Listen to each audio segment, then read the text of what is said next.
I founded Studio Retail in 2013, and the vision really was to create wide social impact.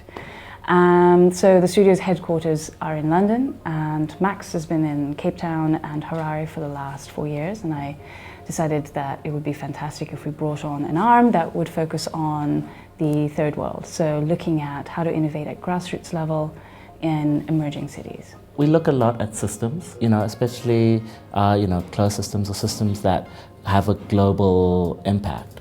So what we did was say, why are we ignoring what everybody uses to get around? From Cape Town to Cairo, this is how the majority of Africans travel. And even beyond Africa, this is how people travel. So things like the Guatrain in Johannesburg or the MyCiti bus in Cape Town are great additions to the city.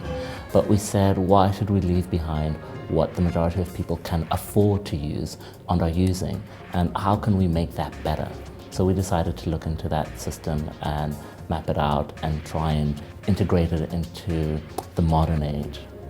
Our work into informal traders in Harare began as an exercise into what is possible.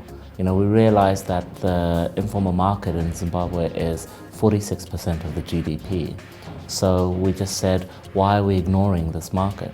Why can't we design something for these traders in the same way that we design something for Pick n Pay or Woolworths?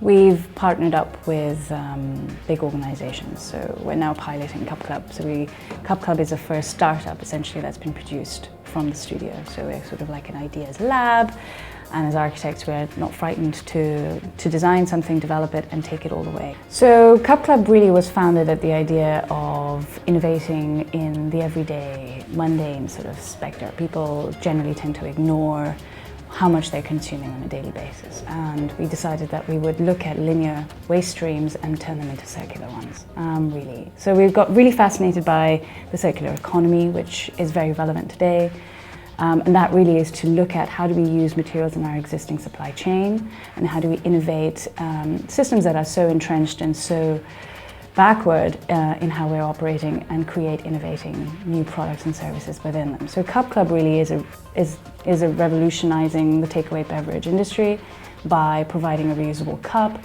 which comes with a washing service. And that's basically to transition all retailers to the circular economy. So going away from single-use paper cups to a reusable, sustainable cup. The drinking on the go is becoming more and more popular, which only means our consumption is going to increase. So really it was just to address that global problem.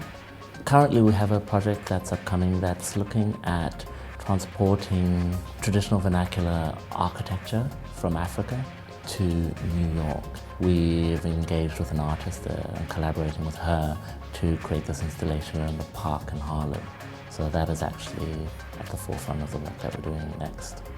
I think it'd be great to see design shift away from the traditional client base.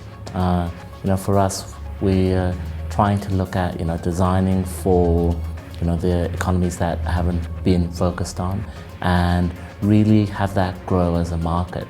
I mean, there's an economic advantage in the work that we're proposing people do. To say, okay, you don't have to do it altruistically. You can do it for profit and for gain. So it'd be great if design focused on that as well.